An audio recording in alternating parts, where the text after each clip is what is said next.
And I'm joined by Miss Joanne Shaw Taylor. How you doing, Jad? I'm good, love. How are you? Yeah, good to chat to you again. Obviously, last time we spoke, it's around you did the blues album. We had a chat around that time, Yep. and obviously you're now back with the Nobody's Fool album, which is out tomorrow.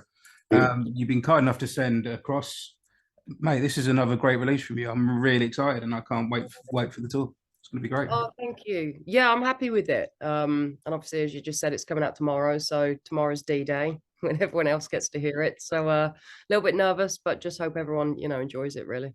Yeah, I mean, well, obviously, I'm aware of the singles, obviously, anyway, and we played those on the show. But tracks like Bad Blood and Mystery Man, and particularly, I particularly enjoyed. Oh, Um, nice. Oh, good. yeah, it's good, man. And Dave Stewart's on Missionary Man, is that right?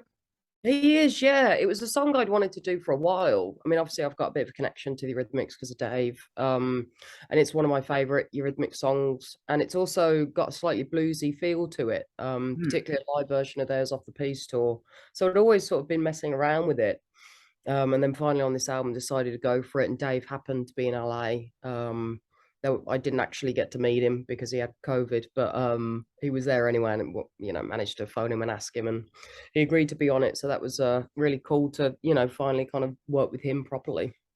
That was a great rendition, mate. It really is. I mean, like in my household, music was music, and although my dad liked his rock and his blues and stuff, my mum liked the sort of '80s electro side, which obviously Dave came into the mix from. So, to when I didn't realize. Obviously, I knew that was aware of the connection between you and Dave, but I'll be honest. When I first saw the title, I didn't put the two and two together until it started coming through, and then obviously Okay. a different version to the Eurythmics version, and it slowly started to dawn on me. Oh, hang on, this Yeah.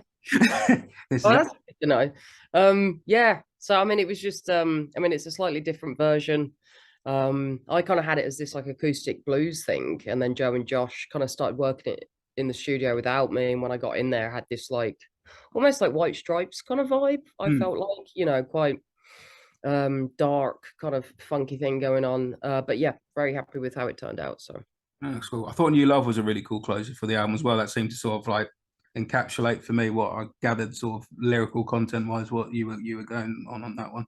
yeah, which was kind of a well, not a happy mistake, a happy accident in that Josh, who's one of the producers, Josh Smith, actually wrote that one All right. and put it in the, kind of Dropbox pile. Basically I put in all my songs there, and they added a few cover or, other original ideas. So yeah, Josh wrote that one, and it just felt like a really uplifting end to the album, which I rarely do. I usually sort of end an album on a really depressing note for some reason. I don't know why. But with this album, it felt right to end it on this sort of up tempo, happy, optimistic kind of feel. Yeah, I mean, also we talked about previous albums. Obviously, like last year you released a blues album, which was brilliant, and then obviously the last sort of more original base was Reckless Heart. Did you Yeah. approach this album different at all in any way to do Reckless Heart, or is I it just did. Yeah, no, it's quite different. A large part of that was that I hadn't really written since Reckless Heart. We were still touring on that when COVID hit, and then obviously we were forced to take, close to 2 years off and just kind of shut down.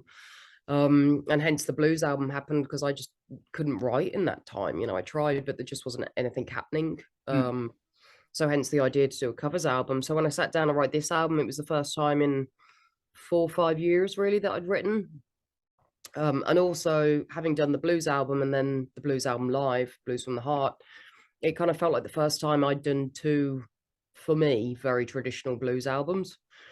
So I kind of felt like with this album, I can kind of do whatever I want really and just write whatever songs I want and kind of push myself a bit more into different areas, but not feel constrained that it had to fit into blues or blues rock or blues Yeah. pop or something, and just kind of write really and see what I came up with. So it was really kind of a freeing, fun experience, to be honest. I really enjoyed it.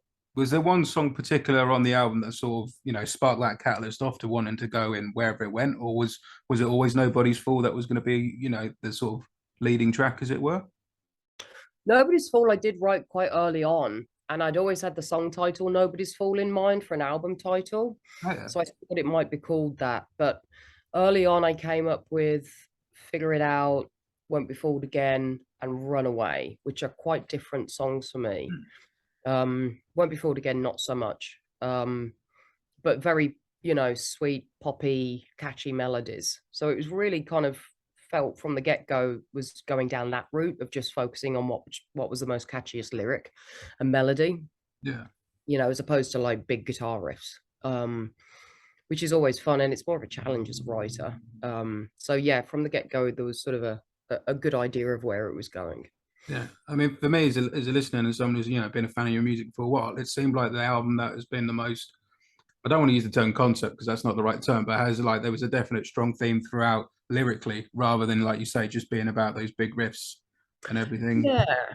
And I think also because I didn't write for 5 years, it was quite refreshing to write, and I wasn't struggling to come up with ideas. And the other thing, just being older, and I'm really writing about the same subject stuff. It's all love and heartbreak and hard times and good times. There's no political.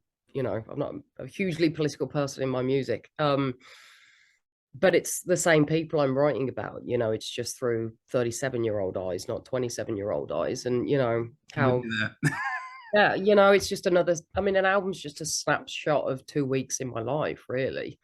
Um, so it's the same subject material as I wrote White Sugar about, but the 2 weeks are very different. I'm a very different person in those 2 weeks now.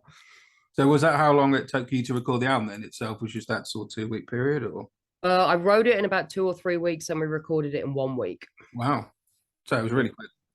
Yep, it's pretty exhausting. I won't lie. It's a quick turnaround. I think that always goes with better albums. I was, some of my favorite albums have been turned around really quickly. I think it captures an essence rather than trying to overthink things too much sometimes if you've got that. Yeah, I think there's certainly something to be said for knowing you've got to deliver it by a certain date, sort of the power of panic. Like this has to be done, therefore it will be done. You don't overthink it as much. That said, I wouldn't mind, if I was to meet a genie tomorrow and go like, hey, can one of my wishes be having 2 years to make one album? That might be kind of an interesting experience I haven't had yet. But speaking of the album itself, you're coming over to the UK in a couple of weeks' time to tour it. You're playing the Apex here in Bury St Edmunds, a part of that. So I'll be down. I'm really looking forward to seeing you guys again, man. Oh, brilliant! Yeah, I'm looking forward to it. We start off the US tour tonight. We leave, and then 3 weeks time we head straight to the UK. So looking forward to being back there, and particularly kind of Christmas time. It's a Yeah. nice time to be back home. No, but so have you confirmed any support for the tour? I hadn't seen any notice of that as yet. I don't believe we have. I don't usually have much of a hand in that. I don't know if they've got one or they're not going with one. I'm not. Fair play. Yeah, I don't. They don't give me the important information. They tell me when to turn up and where. So that's all you need to know, to be fair, really. Yeah, Just turn yeah. up and enjoy the show. I noticed the other day, I mean, I'm a bass player myself, but no, couldn't help but look at your pedal board the other day. For any gear nerds out there, what are you using at the moment? I was sort of intrigued. A Boss standard tuner, two tube screamers, which is a TS8 and a very old TS9. It's nearly as old as I am. And a Holy Grail reverb. And I do have an acoustic simulator Oh, because it's kind of a fun pedal to play with. And there's a lot of I wrote all this album on acoustic. So there's a lot of acoustic on the tracks, even if it's sort of buried. yeah. So it's kind of nice for a few of them to have that kind of rhythm tone. But Yeah, I can it's a very different tone, like you say, even if you. Yeah, it just cleans it up that little extra bit. And then of course I can switch it off and go back to electric for lead because I don't have time to switch guitars. So yeah, the tube screamers, just to finish arguments that were started on Facebook by me posting that. I don't have both of them going at the same time. One is a backup in case one goes down. So yeah. And as anyone who's ever played a gig will say, you always need a backup because something's going to go wrong at some point. Yeah, let's not leave this to chance. No, exactly not. Not at all. I saw you also sort of nominated for some Grammy nominations as well, isn't it? I think we're through to the final round of voting or something like that. So yeah, we'll see. I'll believe it when I see it. And after the tour itself, what does the rest of the year and into 2023 look for you, mate? Well, we pretty much finished the 12th of December, so I'm gonna have a little bit of family time in the UK, niece and nephew and dad, and then back to the US for Christmas, and then we start up again in March, April. We got a big US tour, Okay. so probably more writing in Jan and Feb. Yeah. Try and squeeze it in where you can. Yeah, exactly. I'm sure at some point, I'm hoping at some point I get asked to do another album. This isn't my last, so I like to try and get ahead of it a little bit. Fair play. Um, just one more thing before you go, mate. At the beginning of the interview, I'm going to play Nobody's Fool, with it being the title track of the album. But what song off the album would you like us to play at the end of the interview? Ooh, I Love Won't Be Fooled Again. That's my favorite. Yeah, I'm more than happy to go with that, mate. There's a good track. So yeah, Go there's with the cheesy pop. nothing wrong with a bit of cheesy pop, mate. There's I nothing, love it, cheesy pop. can't go wrong. All right, mate. We'll go with that. Well, thanks for your time, Joanne, because I know you're pushed for it, mate. So yeah, thanks for your time again. Good to catch up with you, and I'll see you at the Apex in Bury St Edmunds. So, Brilliant. All right, love. Be safe in the meantime. see you, mate. Take care. Cheers. Love. Bye.